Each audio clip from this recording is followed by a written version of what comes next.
Would you believe that a black woman disguised as a homeless person laughed at in a courtroom was the one who brought down a city's entire police system? This is not a Hollywood movie. This is real, and it starts with a sneer from white cops. They saw a black woman, dirty and ragged, and they laughed. They called her trash, an animal that needs to be retrained.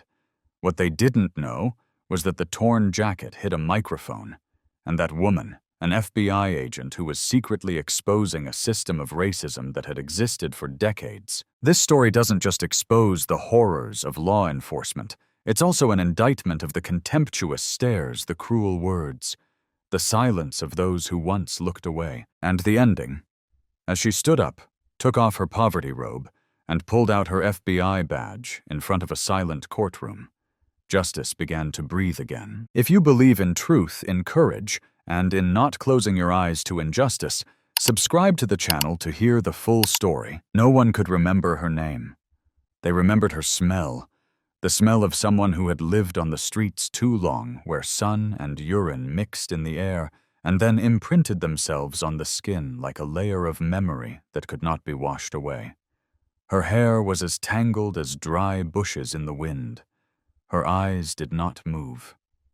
She sat there, huddled in her old, tattered coat, her arms wrapped tightly around herself, as if protecting the last ashes of her product. And all around her, eyes. Not sympathetic, disdainful, vertical, deep. She must have never seen a toothbrush in her life, one cop said quietly, but loud enough for everyone around her to hear. A loaf of bread will be her defense in court, another grinned. They stood there, arms folded, leaning against the cold marble wall of the building, as if watching a cheap comedy show. They thought she was a joke. She, Raina Caldwell, did not react. She did not start. There was no mistake. There was no running. Only her hands clasped tightly to her corset as if it were the last armor she could shield herself from a world that had rejected her. And that was what they did not understand. In her silence, she was taking it all in, taking in the voices, taking in the looks, taking in every sneer, every gesture of contempt they did not hide. Every word they spoke, she let them write into her memory, like ink in the inscriptions they were writing for themselves. No one in the room knew that they were standing before a trap, not a trap of nets or a trap of violence, but a great mirror. A mirror of the nature they thought they could hide behind badges and power, and the one holding the mirror was the woman they smiled at. Only Raina had no work to look at. She came to prove that the entire system, from the police to the lawyers to the judge absent-mindedly tapping his pen, had become too accustomed to not seeing the life behind the torn clothes, not finding the humanity behind the silence, not seeing the justice behind the gentle words of peace. She knew the feeling. She had felt it since she was 13, when her brother Malik had his ribs broken after a random search, and no police officer had been held accountable. She had learned that if you want a system to respond, you must first make them see. But to see you must make them think there is nothing to see. And that was why she sat here today, dirty, silent, and despised. The court-appointed defense attorney was late. He pulled out a chair, opened a file with one hand, and held the phone with the other. He didn't look at her. He spoke in a voice that was all too familiar with the dullness of people like her, hiding in a dumpster behind the supermarket, resisting arrest. I think we can get you a trial community service if you plead guilty. Accept it. No response. She moved her head slightly as if responding, but not enough to nod. He frowned, looking up for the first time. Can you hear me? Raina's eyes, hidden by her greasy hair and the darkness, looked straight at him. It made him step back a little. Something was wrong. The way she looked. The way she was silent. The way she didn't beg, didn't get mad, didn't call for help. A person who has lived a lifetime of neglect learns to take things in quietly. And someone like Raina, someone who carries shame like a fire, learns to turn shame into a reason to keep fighting. She remembered the night before. In the corner of the cell, the musty smell mixed with sighs, she had looked up at the small window high above and whispered, They don't need to know who I am. They just need to show who they are. And today they are doing it. No interrogation. No confrontation. They unmask themselves with their blind confidence in their power. She just needs to wait for a moment. At that moment, she will not need to scream to reclaim her voice. The evidence will speak for her. The humiliation they have given her will become a weapon to denounce them. When the judge calls her name, the courtroom barely pays attention. Another homeless woman. Another case of resisting justice. Another name written down and then disappearing. But Raina does not disappear. She is just silent as a crack in the ground, until it cracks open in an earthquake. And when that happens, when the veneer is torn, when light floods into the hidden dark corners, all those who laughed will have nothing left to say. We are not there yet, but trust me, it's coming. The clock in the courtroom ticked by, dragging along the slowness of a system that seemed to run smoothly, but always derailed by those who had nothing to lose. Raina knew that better than anyone. Here, if you weren't dressed properly, if you couldn't say, "Yes, Your Honor," you were assigned sentence. She saw it play out before her eyes, like a stage set on repeat. A black girl was dragged out of the courtroom for failure to cooperate. A skinny man with a long scar on his neck had no one to defend him. A young man was called by name and disappeared behind a steel door without anyone asking. Why? Everything here was like a sad dream that repeated endlessly, and the audience never applauded. But Raina didn't come to applaud. She came to pull down the curtain. A moment later, her trial began. Officers Daniels and Meeks stood on the edge of the room. Arms crossed, eyes on docile prey. Daniels chuckled, turning to Meeks. "She hasn't said a word yet. She's like a statue. Maybe she's crazy." Meeks shrugged, sneering. "We should leave her in the trash can where she belongs." The snippy laughter rang out like needles in her ears. Raina didn't respond. There was no need. She knew the microphone in her shirt was picking up every word, and every word later would echo not in this courtroom, but in a court of justice where one could not turn a blind eye to the truth. The public defender assigned to her sat next to her, staring at the transcript. He still thought this was just a quick trial. A repeat. Boring. "No different," he said. "We'll try to get you out of jail. If you plead guilty, we'll recommend a lighter sentence." He looked up, looking at her as if he were talking to a shadow. "Do you understand?" This time Raina didn't look down. She slowly raised her head. Her dark brown eyes, hidden behind her tangled hair, looked straight at him. There was something in her gaze that made him recoil a little, not out of fear, but out of confusion. She wasn't the familiar image of someone who had collapsed. There was something very alert about her, and that was what scared people the most. She still said nothing, silent but not submissive, silent but oppressive. Raina remembered sitting alone in her cell the night before, surrounded by 4 dirty walls, with the lights flickering as if they were about to short-circuit. Every breath carried dust and the smell of melancholy. She sat up straight, not leaning against the wall, as if afraid that if her back touched it, the real person inside would disappear. She muttered something that only she could hear. "They think I'm weak because I don't react. But the sharpest knife is not the one that swings first, but the one that hides best at the right time." That sentence, to her, was an oath, and every minute she sat in this courtroom she was getting closer to the moment when she would draw the knife from its sheath. A security guard stepped forward, muttering to the policeman, "We have some people watching the trial today." From outside. Daniels glanced toward the back door. 2 men in dark suits standing as still as statues. No badges, no notes, just standing and watching. Meeks frowned. Human rights monitors the press, probably some social agitators who want to film the trial for the protesters. Daniels just smiled. They can film it all they want. They'll see a mumbling lunatic with a stinking suit and a speechless head. But they were the ones being filmed. They were the protagonists in a movie. They didn't know they were playing the villains. When the trial was over, and Reyna was escorted back to her cell. She felt like she had just passed a competition. Not to win, but to keep her mask on. An officer snapped as he cuffed her, muttering, "You lowlife, know your place and keep your mouth shut." Reyna didn't respond, but beneath the torn clothes in every seam of the fabric were microphones and tiny cameras recording every despicable moment they thought no one else would see. Tomorrow would come. And tomorrow was another part of the plan. She had set the trap. She just needed them to take one step further, and when that moment came, no badge was bright enough to cover the darkness they had created. They say, if you want to know a place, ask a homeless person. They not only know every street corner, every car horn at night, but they also know something that people in shirt sleeves and luxury cars will never know. The true face of power when it is not being observed. And that is why Reyna Caldwell disappeared. No longer the FBI agent. No longer the girl who walked through the magnetic doors with her magnetic ID. No longer the strong woman who stood in the command room to present the plan for the internal investigation. She left it all. In her file, Reyna took unpaid leave due to personal crisis.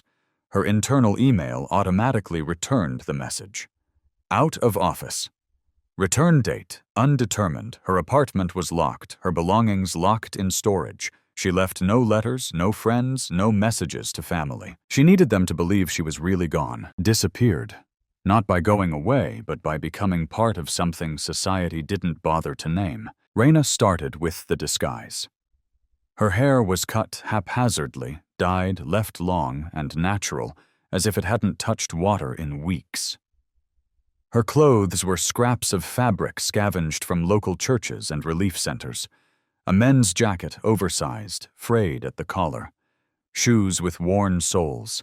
A thin blanket wrapped around her, as if to keep the last bit of her identity from fading away. She was no longer Reyna. In the eyes of others, she was now Juno. A name randomly chosen from the noodle box she picked up on her first day on the road. No one asked, no one suspected. In this world, people weren't curious about other people's suffering. The first days of living as Juno were the most severe challenge Reyna had ever experienced. Hunger was the first thing that broke her resilient shell. Hunger made her head spin, her hands tremble, her stomach churn. But Reyna vowed she would not beg, not because of her pride, but because she needed to live like those who had no other choice. And then she dug into the trash. The first time she threw up. The second time she cried. The third time she stopped, looked straight at the plastic bag in front of her, and whispered, "This is investigative work. This is cover. This is how to survive and see." From the fifth day, she began to make mental notes. A cafe that threw out bread at 10 o'clock.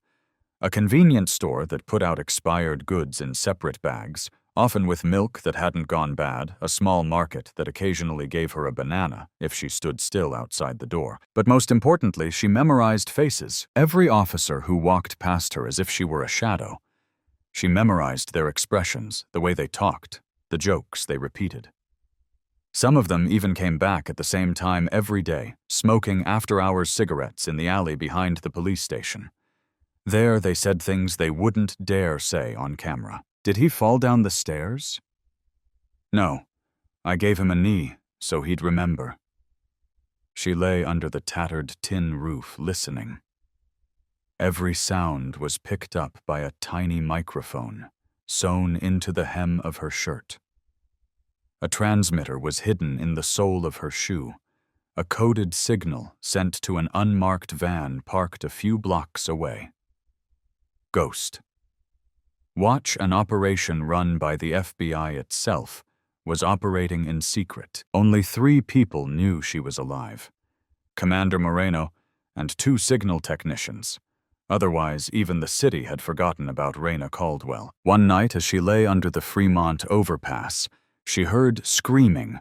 A woman named Trina, who had just appeared a few days earlier, was being dragged away by 2 police officers for gathering and causing a disturbance.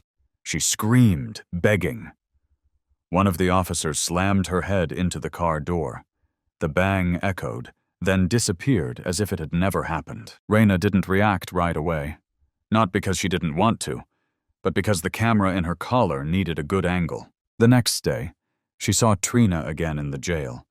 They were being escorted into court together. Trina's face was bruised. She whispered, "I only sang one song. I only sang. They said I was annoying." Raina said nothing. She just nodded. But in her heart, a bell rang. This was the moment. From that day on, Raina began to change her strategy. Instead of just recording, she started to set up an empty cigarette box with a microphone, a hollowed-out Bible to hide a camera, an empty plastic bottle placed in the right place in the trash can next to the backyard of the station where the officers smoked every night. She created an invisible network of eyes and ears that no one expected, because no one thought the poor, dirty, silent people out there could do anything more than wait to die. One day, lying under the old shelter at the bus station, she heard Meeks laughing loudly. "That girl from the other day, her face was as rotten as a carrot, and I call it the art of forced cooperation." Another voice, Daniels, laughed. "We should write a book, How to Make These Scum Listen." She listened, not responding, because at that moment the recording signal transmitted the entire conversation to Agent Moreno. And in the car, the screen flashed. Data valid location verified, transcript extraction complete. She had it. Not an indictment, but a bare portrait. After nearly 2 months, the name Juno began to be familiar to those living on the fringes. Some began to greet her, share a cigarette, even offer her a place to sleep near the exhaust to keep out of the cold. She saw more than police brutality. She saw social neglect. People like Trina being dragged away like trash. Young men being beaten for sitting in the wrong place, old women shivering in the rain because they don't have identification. And she understands. They don't just want justice. They need someone to see it. Someone who won't look away.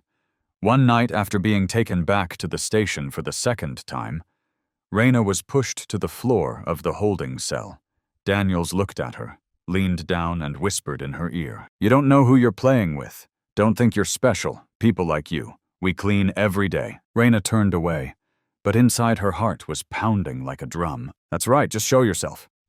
Tell me, because I'm writing." Tomorrow she would be back in court.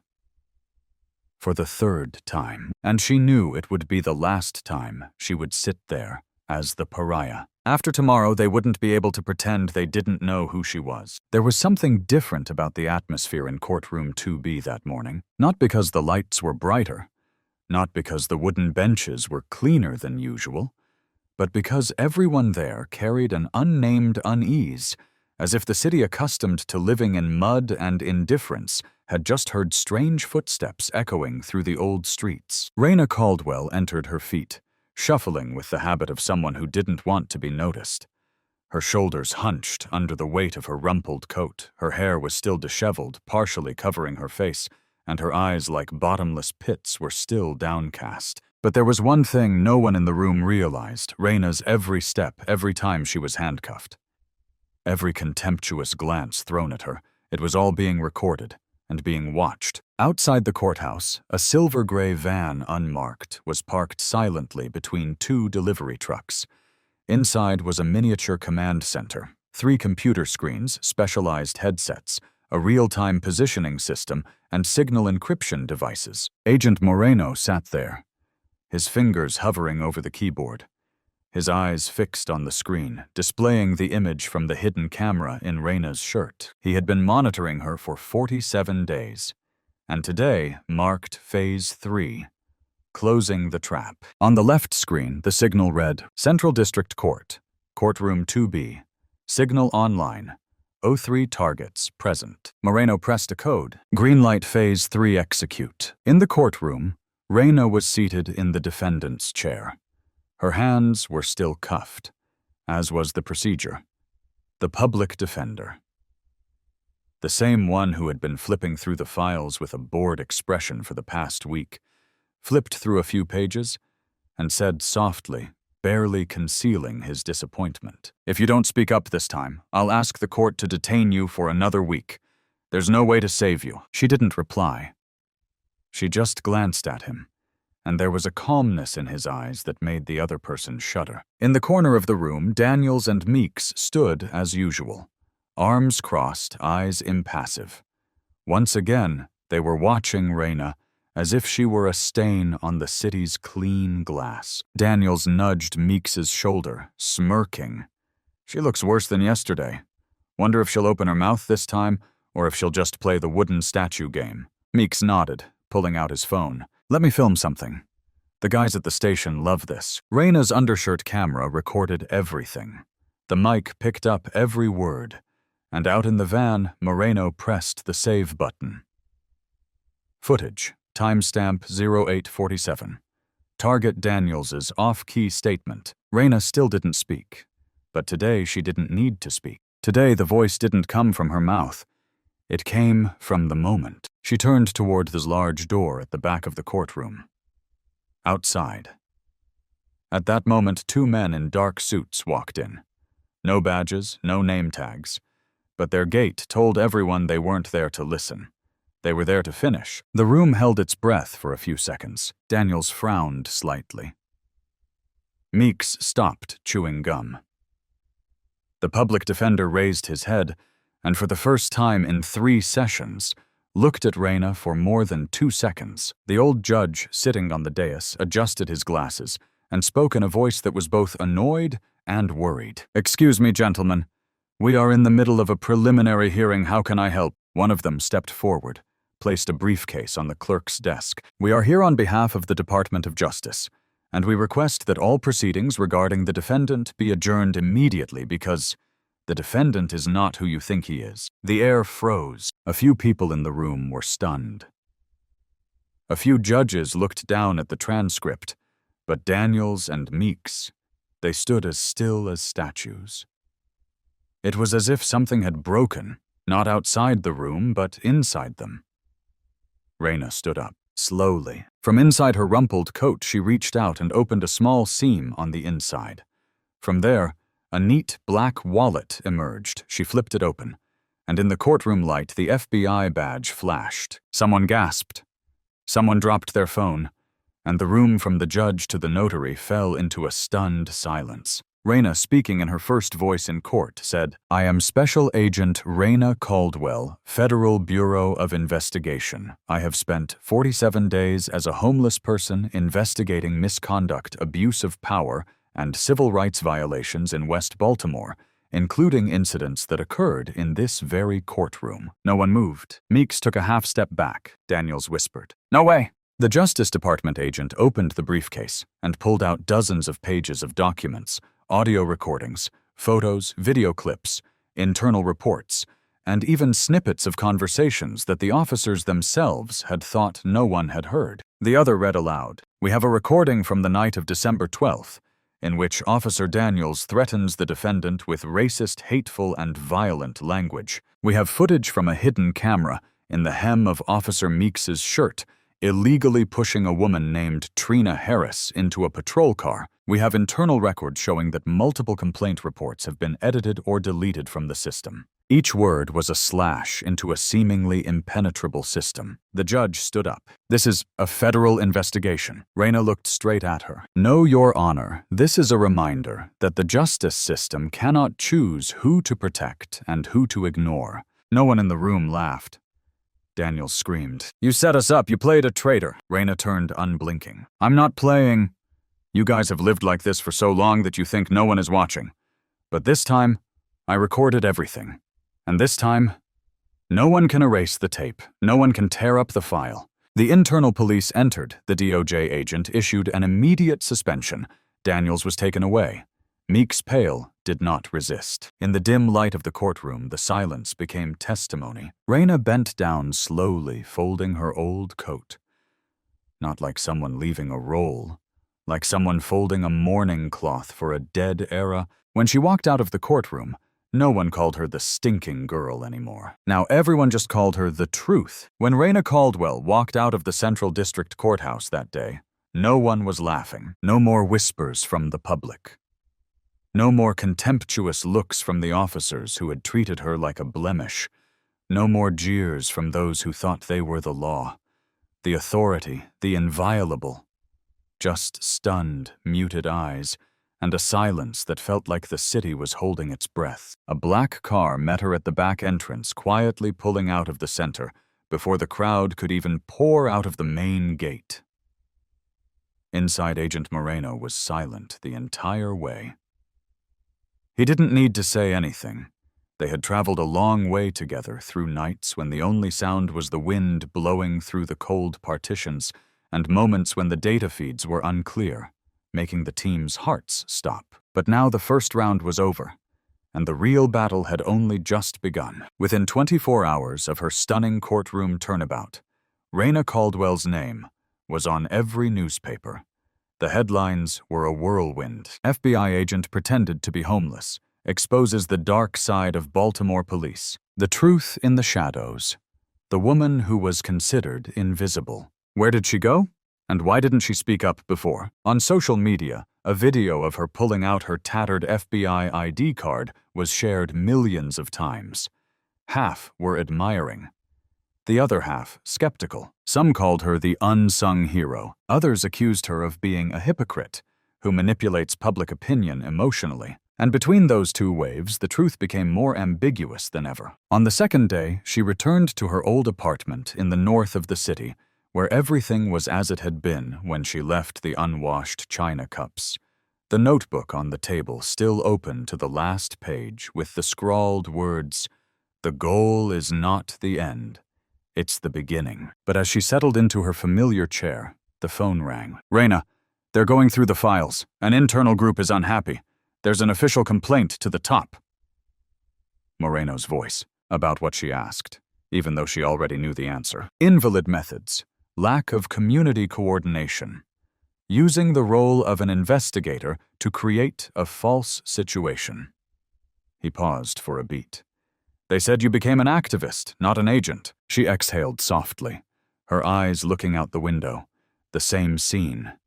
But the light was different. So when I was silent wearing torn clothes, they despised me. When I opened my mouth wearing decent clothes, they were afraid. And when I proved myself, they wanted me to keep quiet. I'm used to it, man. 3 days later, she walked into a closed hearing.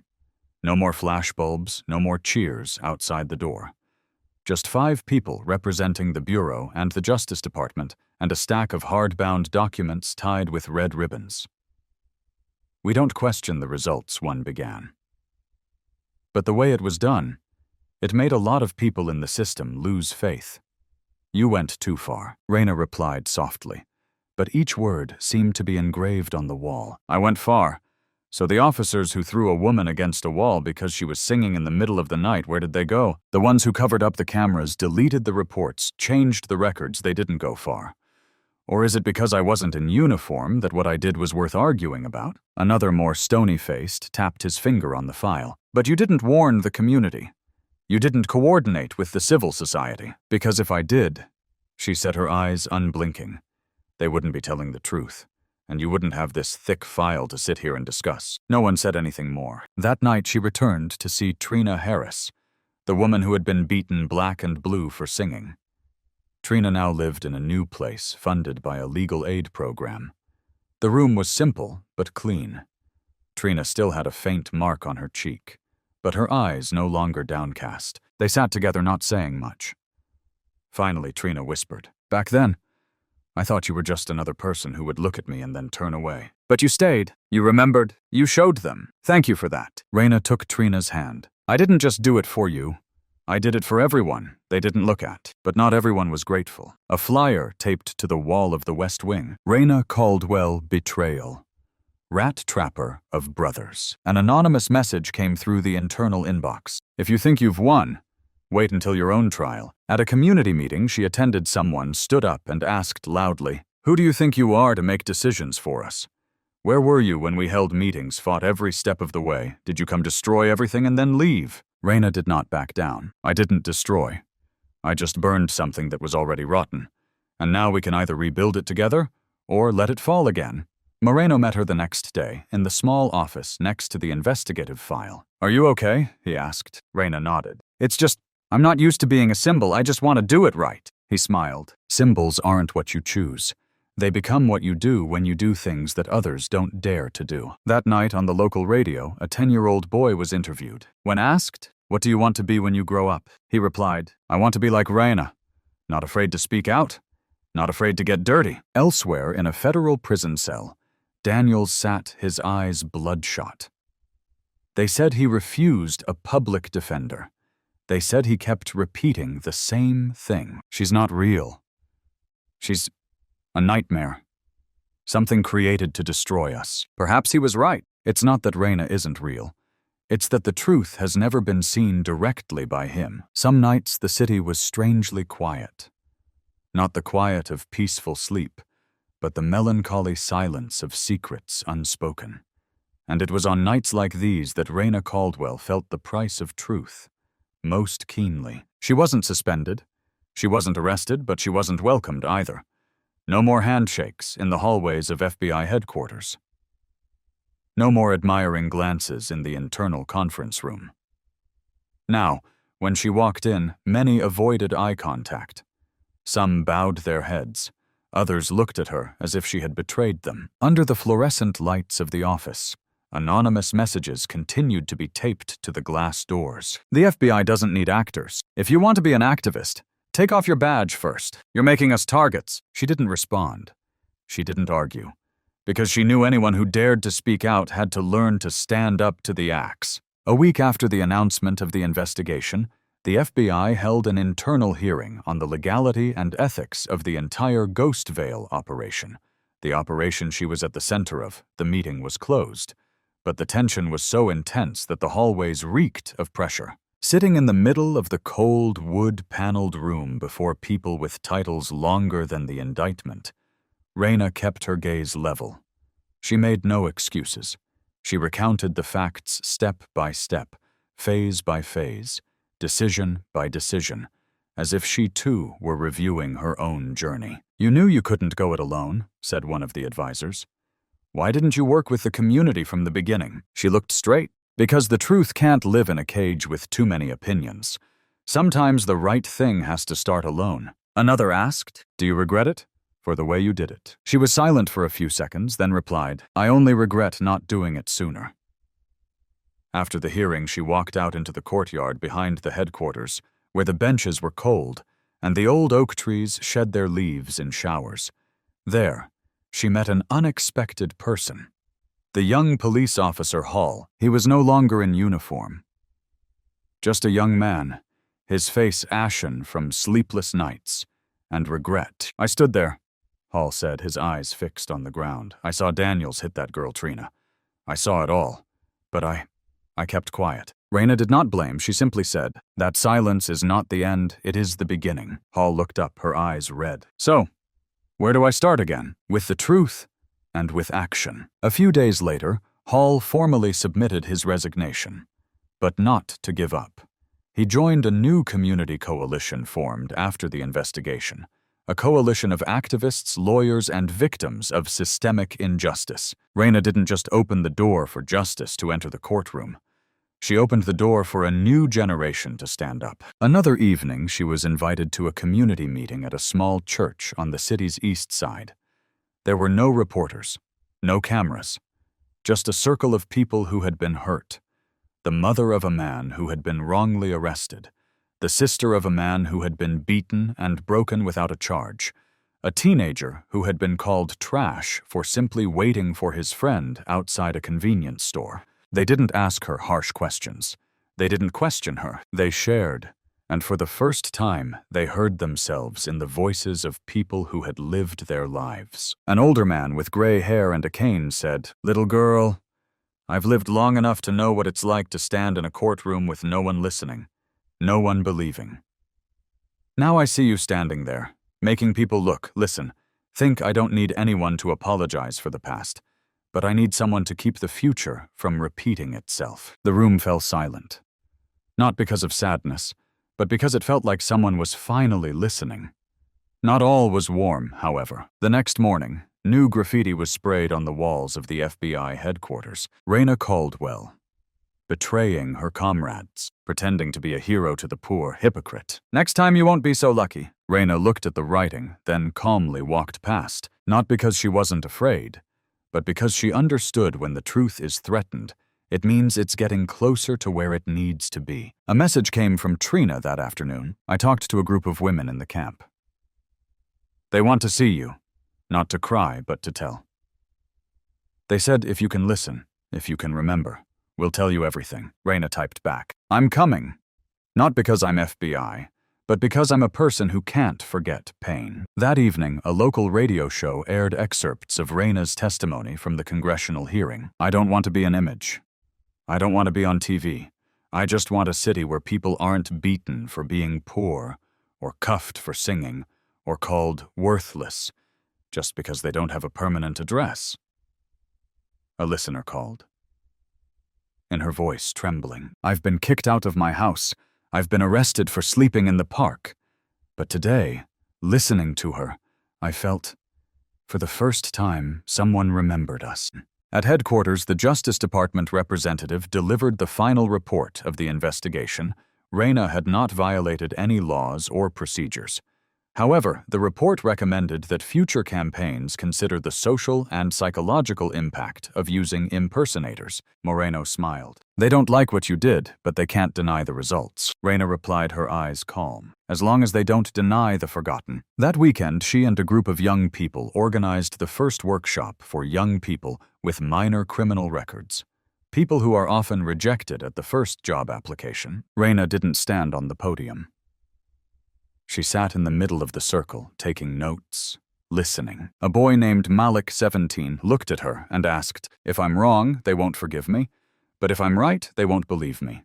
So what should I do? She replied, her voice low but firm. I'll keep talking. I'll stand up. I'll use the truth as a weapon, not to hit them, but to make them unable to turn away. Malik nodded, for the first time. Not because he trusted anyone, but because he felt he was no longer alone. Baltimore. Mid-March. The rain fell steadily, as if the sky and earth were washing away the dust of the past. But the rain could not conceal the conspiracies that were woven into the darkness. Raina Caldwell, who had just made the entire system look back, was now the target of a silent but brutal counterattack. It did not begin with threats or guns. It began with blanks. She arrived at the office on Monday morning, but her system account was locked. The reason on the screen, access verification in progress. That afternoon, the internal meeting was canceled without notice. When she walked into the old conference room, everyone had left. No one called her. No one invited her back in. The next day, an anonymous report was filed with the Special Agent Review Board. It accused Raina of manipulating information, leading colleagues into danger, and setting up operations without proper reporting. Moreno sent her a copy with a brief note. They're playing dirty. Raina didn't need him to elaborate. She knew better than anyone. When a woman of color shakes up the system won't bend. It will find a way to stifle her by any legal means possible. That evening, she got a call from a local reporter she once trusted. His voice was hesitant. I just got a leaked file. About you, you were previously psychologically evaluated as unfit for field work. Is that true? Raina chuckled. They're trying to repaint the story.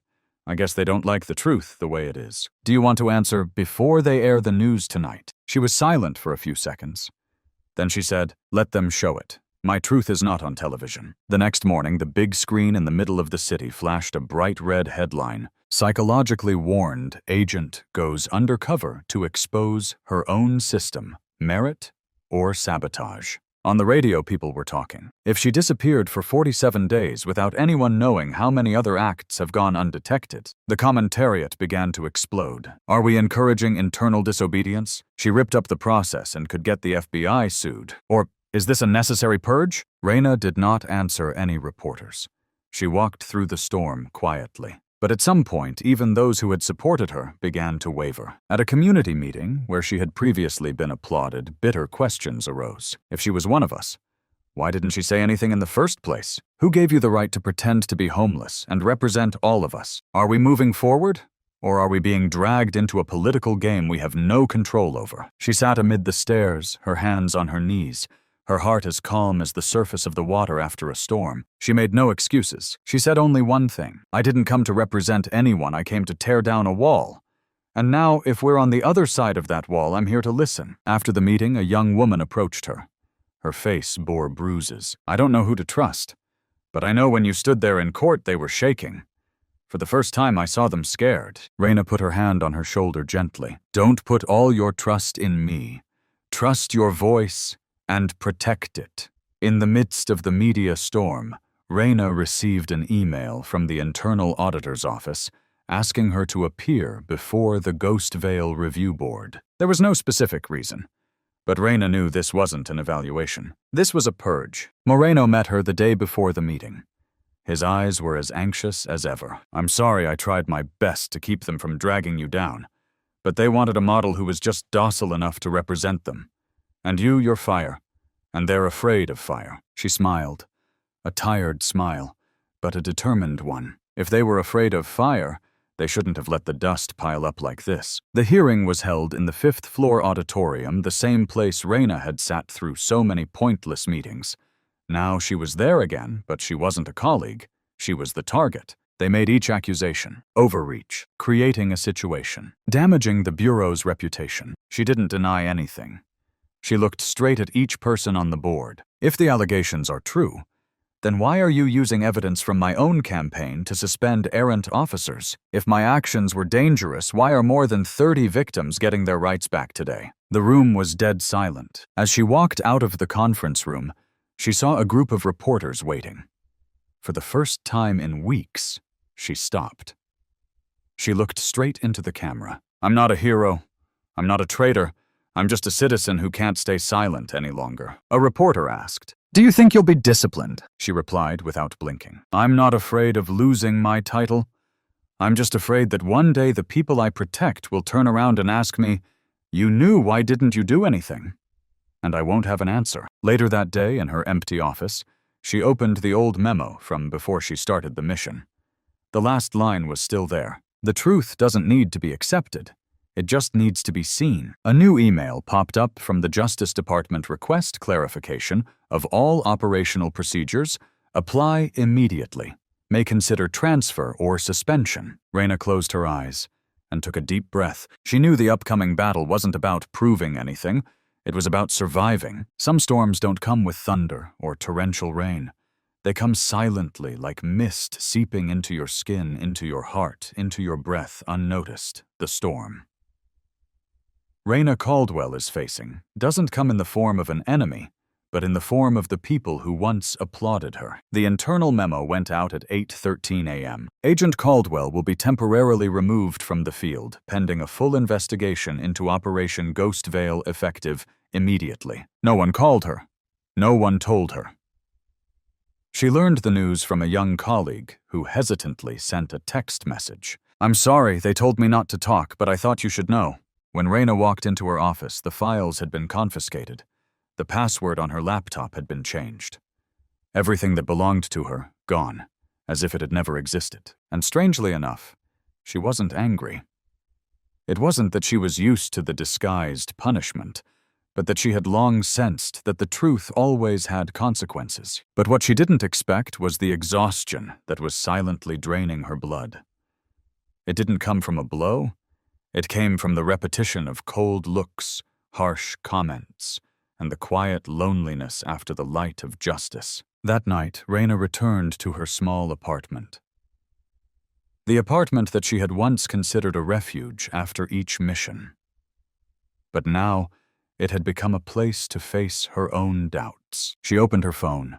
Hundreds of unread messages. Who do you think you are? A traitor dressed in the clothes of justice. You call yourself a savior, while dragging the entire system into chaos. Others were more painful. Thanks to you, my husband is under investigation.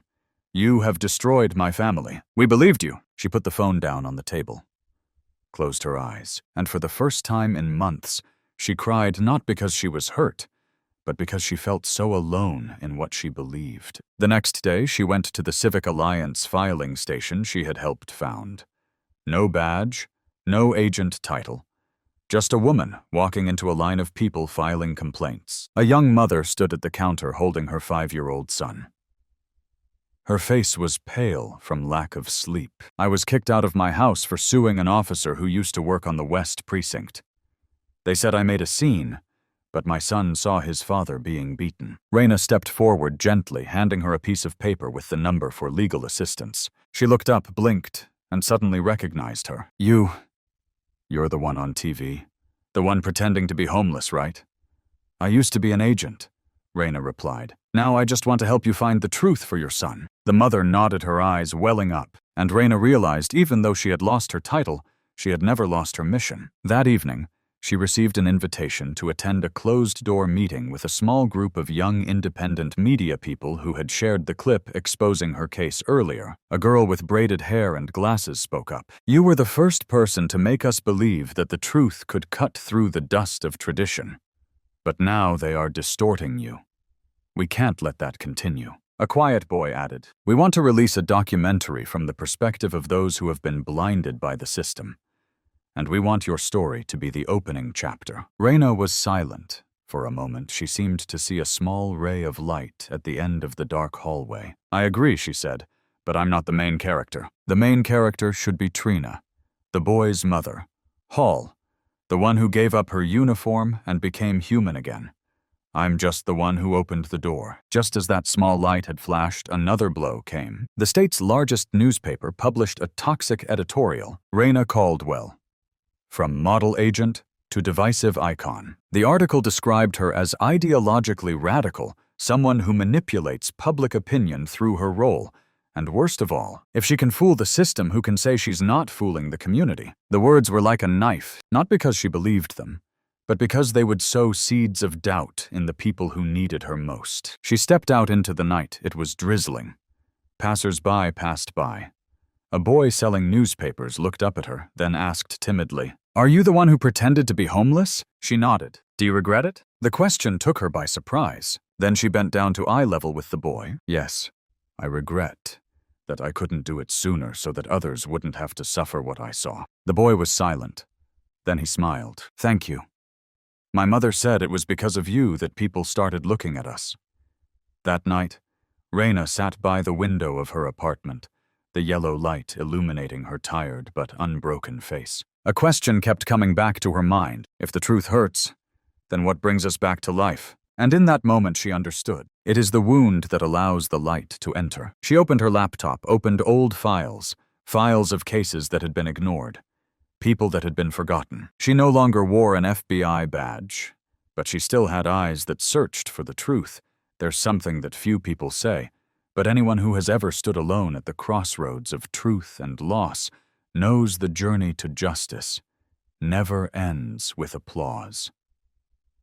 It ends with a breath, soft but deep, as if you could finally breathe in without feeling your chest constrict with unsaid words. For Raina Caldwell, that first morning in May was exactly that moment. Baltimore City Hall, where she had been called to account, was now the place where she was invited to give the honorary address at the dedication of the state's first community legal center, funded in part by a fund to compensate for the civil rights violations her campaign had exposed. There were no bright banners, no confetti, just neatly arranged chairs, faces once associated with pain, now sitting upright, listening. As Raina stepped up to the podium, a gentle breeze blew by.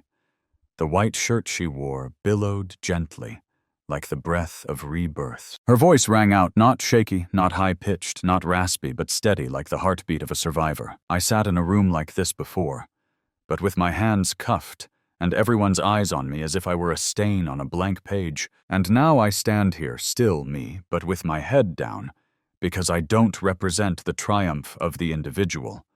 I represent the unbreakable ability of a community that was once considered invisible. She looked down at the front row where Trina Harris, a homeless woman who had been brutally beaten, smiled, clutching a new legal document. Beside her was Officer Hall, no longer in uniform now, an advisor to the city's independent oversight board. He nodded a greeting from one who had bowed to one who had stood up. Raina continued, We don't need heroes. We need witnesses. People who say, I saw and I didn't look away.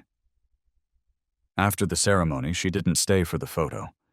She left quietly, the way she's done throughout this journey, retreating, so that those who truly need to be seen fully present can be. She went to her old high school in West Baltimore, The only place she'd ever believed listening was real. In a small classroom, she spoke to 20 seniors. They knew her from the viral clip, but now they heard her real voice, unedited, unflattering, just genuine. A brown-skinned student with dreadlocks asked, "Were you scared when you were in jail, when you were being yelled at, when the system turned its back on you?" Raina nodded without hesitation. "Yes, I was scared. But I've learned that fear is not a reason to be silent.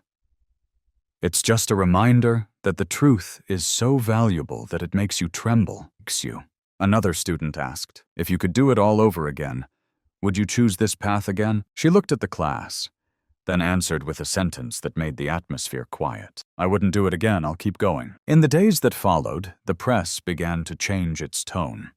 Not because Raina made peace with the system, but because the community itself began to rewrite the story. A nonprofit organization called Tu Bui Than Hua was founded by people who had been wrongly arrested. A new law was introduced in the city council requiring community witnesses for all detentions. A committee was formed with 50% of its members coming from outside the legal profession, but from civil society. People didn't call it a success. They called it a beginning. One evening, as the city fell silent after the early summer rain, Raina stood on the roof of the Civic Alliance building where she was the coordinating director. A yellow light fell on the newly completed mural, not her own, but many arms of all skin tones, all ages reaching out together. Beneath it were large letters. "We are not invisible, you just never looked closely enough." She put her hand on the barely dry paint gently. Then she turned around, where a little girl, Trina's niece, was running toward her,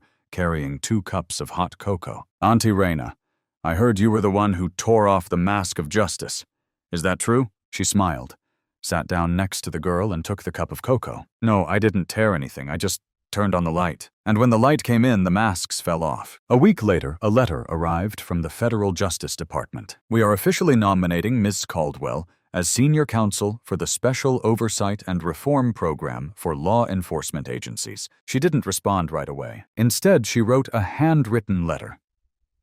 To no one in particular, just to put in a drawer, a message to herself. "If someday I am no longer in the public eye, know that I am not gone, I am just listening, somewhere else." Because justice doesn't need light. It just needs someone to keep their eyes open. In the city council chamber a few months later, Raina appeared for the most important hearing, a motion to make community oversight mandatory. Not just a suggestion. She stepped up to the podium. There were no flags, no media attention, just the eyes of those who had been marginalized. She began in a whisper, but everyone heard her clearly. "I used to think the only thing scarier than injustice was silence. But now I know scarier still is letting that fear keep you still. I'm not here to ask for another chance. I'm here because I know too many chances have been lost because no one dared to start." When she left the session, people didn't applaud. They stood up and they followed her. Not to worship, but to continue. Because justice, after all, is not a destination. It's a journey that doesn't allow for turning back. Did you feel angry? Did you feel a lump in your throat when they called her trash? When they said she deserved to be put in a cage? When they laughed, insulted, and thought she wasn't human enough to be respected? And did you feel a pang in your heart when you learned that these same people had beaten her brother to death, and then calmly wore uniforms and were still honored as protectors? Raina Caldwell's story is more than an investigation. It's a stark mirror of racism, the arrogance of power, and how an entire system can turn a blind eye to violence as long as the victim is dark-skinned or homeless. She had to play the role of a worthless person to expose the very people who were acting like predators in the name of justice. Little did they know that their indifferent glances, their laughter, their outrage were being recorded. Not just by microphones hidden in their jackets, but by history itself. By the awakening of a generation that would no longer be silent. And then when the FBI badge was pulled out, when the true identities were revealed, every vicious word they had ever hurled, like a venomous snake, turned around and strangled them. But remember, this was not a twist. This was the belated retribution of truth. But you know what was most infuriating? That she had to sacrifice her career, her privacy, her faith in the organization she once served just to prove something that should not have needed to be proven. That black people, poor people, homeless people deserved to be treated as human beings. And if you're thinking, that doesn't happen where I live, think again. Because discrimination exists not only in the police, but in the eyes in the jokes, in the way we casually walk past someone in need without even turning around. Stop. Remember Raina's face. Remember Trina. Remember the boy who asked, "Are you hurt?" And ask yourself, what would I do if I encountered injustice in real life? Would I stand still or stand up? If this story moves you, makes you angry, makes you think again, hit the like button to support Raina and those who dare to speak the truth. Comment below. What lesson did you learn? What would you do if you witnessed injustice? And don't forget to subscribe to the channel so you don't miss the upcoming stories that will make you unable to keep silent.